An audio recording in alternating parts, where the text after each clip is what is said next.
Je voudrais ici interpeller directement la communauté internationale et l'Union africaine.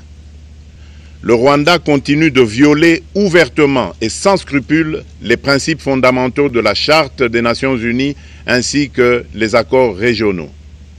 Pire, ces agissements se déroulent dans une impunité totale et ce, avec un mépris manifeste des règles internationales et des valeurs que ces institutions sont censées défendre. Cette attitude arrogante, qui ne cherche même plus à masquer ses forfaits, est une provocation inacceptable à l'égard de notre souveraineté et de la stabilité régionale. La présence de milliers de soldats rwandais sur notre sol, leur soutien politique, logistique et militaire à leur pantin du M23, ainsi que leur implication dans l'exploitation illégale de nos ressources naturelles, nous conduisent tout droit à une escalade aux conséquences imprévisibles, mettant en danger toute la région des Grands Lacs. Votre silence et votre inaction face à la barbarie du régime de Kigali et aux atrocités perpétrées par ces supplétifs sur notre territoire constituent un affront non seulement à la République démocratique du Congo, mais également aux valeurs universelles de justice et de paix.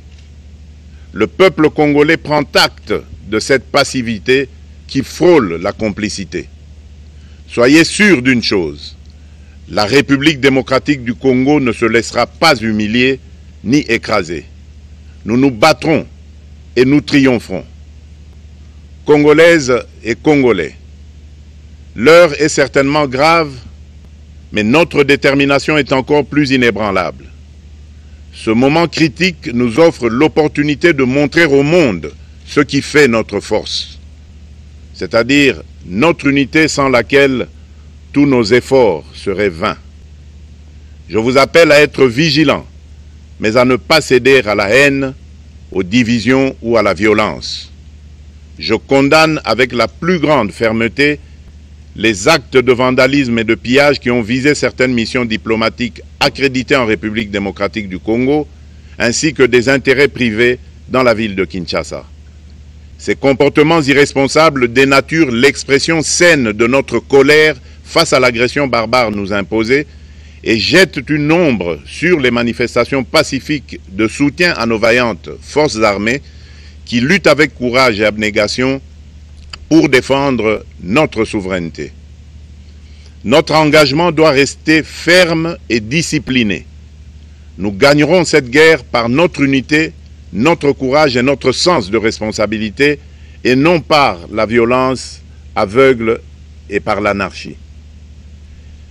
Cette victoire ne sera possible que si chaque Congolais, où qu'il soit, prend toute la mesure du combat qui est le nôtre.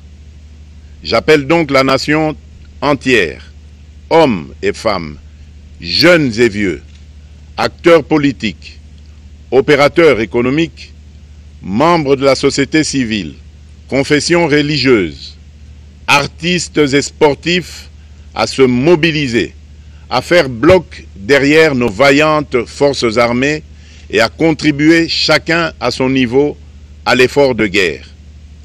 J'ai instruit le gouvernement de mettre en place des mesures rigoureuses de réduction du train de vie des institutions et de leurs animateurs afin que les ressources ainsi économisées soient directement réorientées vers le soutien à nos forces armées.